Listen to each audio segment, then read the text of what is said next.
अस्सलामुअलैकुम। तो आज हम बनाएंगे आलू आटे से बिल्कुल यूनिक कबाब। जब आप ये कबाब खाएंगे तो आप समोसे, पकोड़े, कचौरी तक खाना भूल जाएंगे। तो आज की ये रेसिपी अगर आप बनाना चाहते हैं तो वीडियो को लास्ट तक देखिएगा। इंशाल्लाह मैं तमाम सीक्रेट टिप्स आपके साथ शेयर करूंगी। अगर आपको ये रेसिपी अच्छी लगी तो लाइक, शेयर और प्यारा सा कमेंट्स करना ना भूलिएगा। बहुत ही मज़ेदार एकदम क्रिस्पी कबाब्स को बनाने के लिए सबसे पहले हमने ले लेने हैं आलू, जो तकरीबन हमने लिए हैं 3 से 4 अदद आलू, जो हमने अच्छे तरीके से बॉईल करके ठंडे कर लिए हैं। अब हम क्या करेंगे, आलूओं को मैश करेंगे। अगर आप आलूओं को मैश नहीं करना चाहते तो आप बड़े पीसेस में आलूओं को बॉईल कीजिएगा और फिर कद्दूकस कर लीजिएगा, लेकिन हम मैश करके लेंगे। ये देखिए, हम इस तरीके से अच्छे तरीके से मैश कर लेंगे। अक्सर लोग कबाब्स वगैरह बनाते हैं जब आलू से, तो कभी ऐसा होता है कि आलू के जो हम कबाब बनाते हैं वो नरम हो जाते हैं, टूटने लगते हैं, बिखरने लगते हैं। लेकिन ये जो आज मैं कबाब बना रही हूँ, इंशाल्लाह ये ना तो बिखरेंगे ना टूटेंगे और इतने ज़बरदस्त क्रिस्पी बनेंगे। आप देख सकते होंगे कि काफ़ी हद तक हमने आलू को अच्छे तरीके से मैश कर लिया है। अगर हम फ़ौरन से आलूओं को बॉयल करके ठंडा करके मैश करते हैं तो आसानी से ये मैश हो जाती हैं। तो अब आप देख सकते होंगे कि हमने ये लिया है गंदम का आटा। ये तकरीबन हमने लिया है 1.5 कप के करीब। हमने इसमें लिया है 1 अदद प्याज को हमने बिल्कुल बारीक इस तरीके से चॉप करके लिया है। अब हम इसमें ऐड करेंगे हरा धनिया और हरी मिर्चें।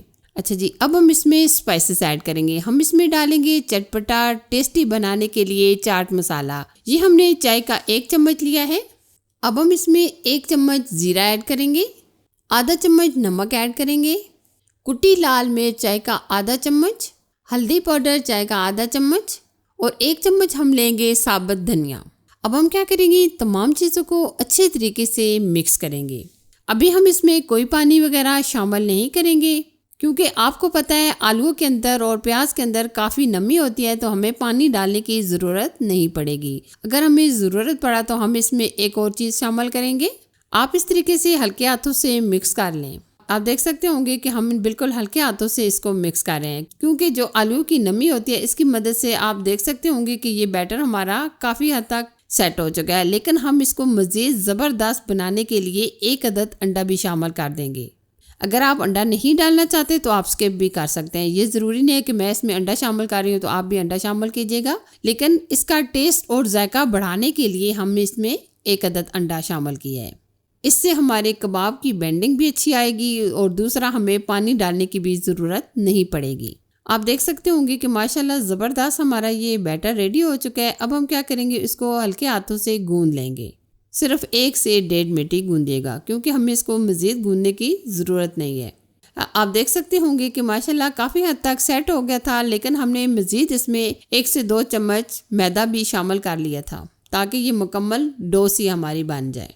काफ़ी हद तक हमारी मज़ेदार सी चटपटी सी डो रेडी हो चुकी है। अब हम क्या करेंगे, इसको सेट होने के लिए तकरीबन 5 से 7 मिनट रखेंगे। बहुत ज़्यादा लंबे टाइम के लिए हम इसको सेट होने के लिए नहीं रखेंगे, क्योंकि ये आटा नरम पड़ जाएगा। अब हम क्या करेंगे, थोड़ा सा हम ऑयल लगाएंगे। ये देखिए, इस तरीके से आप हाथों की मदद से इसको मुकम्मल इस तरीके से हल्के हल्के हाथों से प्रेस कर लें। ये देखिए, हमने हल्के हाथों से इस तरीके से प्रेस कर लिया है। और अगर आपको बेलन की ज़रूरत पड़े तो आप इससे हल्का सा बेलन भी इस तरीके से सेट कर सकते हैं, बेलन की मदद से भी, ताकि ये इक्वल साइज़ में आ जाए। अब हम थोड़ा सा ऊपर हरा धनिया स्प्रिंकल कर देंगे, इससे हमारे कबाब्स की लुक्स बढ़ेगी। और थोड़ी सी हम स्प्रिंकल करेंगे कुटी लाल मिर्च। अब हम कबाब्स बनाएंगे। कबाब आप किसी भी चीज़ से बना सकते हैं, किसी ढक्कन वगैरह से या कोई भी गिलास वगैरह से आप ये कबाब बआसानी बना सकते हैं। ये देखिए, हमने कबाब को इस तरीके से कटिंग कर लिया है। आप देख सकते होंगे कबाब को हमने ना ज़्यादा मोटा रखना है और ना ज़्यादा पतला रखना है। ये देखिए, हम इस तरीके से तमाम कबाब बनाकर रेडी कर लेंगे। ये देखिए, आप देख सकते होंगे कितनी ज़बरदस्त शेप आई है हमारे कबाब्स की। अब हम कबाब को फ्राई की तरफ चलेंगे। फ्राई करने के लिए पैन में हमने ऑयल को हल्का सा गर्म कर लिया है। बहुत ज़्यादा आप ऑयल को गर्म ना कीजिएगा। अगर हम ऑयल को बहुत ज़्यादा गर्म करेंगे तो ऊपर से हमारे कबाब जल जाएंगे और अंदर से कच्चे रह जाएंगे। तो आप बिल्कुल धीमी आंच पर कबाब्स को फ्राई कीजिएगा, क्योंकि ये कबाब बिल्कुल नहीं टूटेंगे।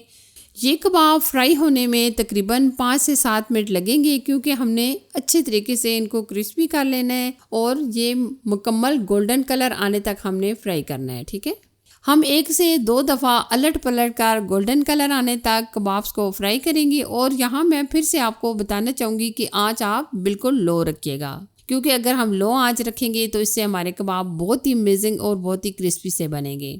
आप देख सकते होंगे कि माशाल्लाह कितना प्यारा कलर आया है हमारे कबाब्स का और कितने परफेक्ट ये फ्राई हो रहे हैं, बिल्कुल नहीं टूट रहे। ये आप देख सकते होंगे कि माशाल्लाह कितने ज़बरदस्त और कितना प्यारा हमारे कबाब्स के ऊपर कलर आ चुका है और बहुत ही ये क्रिस्पी तैयार हुए हैं। इतनी आसान सी रेसिपी है और इतनी झटपट से बनने वाली रेसिपी है। यकीन माने ये इतने टेस्टी बनते हैं कि जब आप इसको बनाएंगे खाएंगे तो आप लाजमी ही मुझे कमेंट्स करके बताएंगे कि ये कितने मज़ेदार से बने हैं। आपको इनकी आवाज़ से पता चल गया होगा कि ये माशाल्लाह कितनी क्रिस्पी बने हैं। ये देखिए, अब हम इसी तरीके से तमाम कबाब्स को फ्राई कर लेंगे। आप एक बार मेरे तरीके से ये आलू के यूनिक कबाब बनाकर देखें। फैमिली वाले क्या, बच्चे बड़े सब इसको पसंद करेंगे। अगर आपको ये रेसिपी अच्छी लगी तो लाइक कीजिए, शेयर कीजिए। चैनल पर नए हैं तो चैनल को सब्सक्राइब कीजिए, साथ ही के बेल आइकन को भी प्रेस कीजिएगा ताकि मैं आपके साथ इसी तरह अच्छी और यूनिक रेसिपी शेयर करती रहूँ। Thanks for watching. अल्लाह हाफिज़।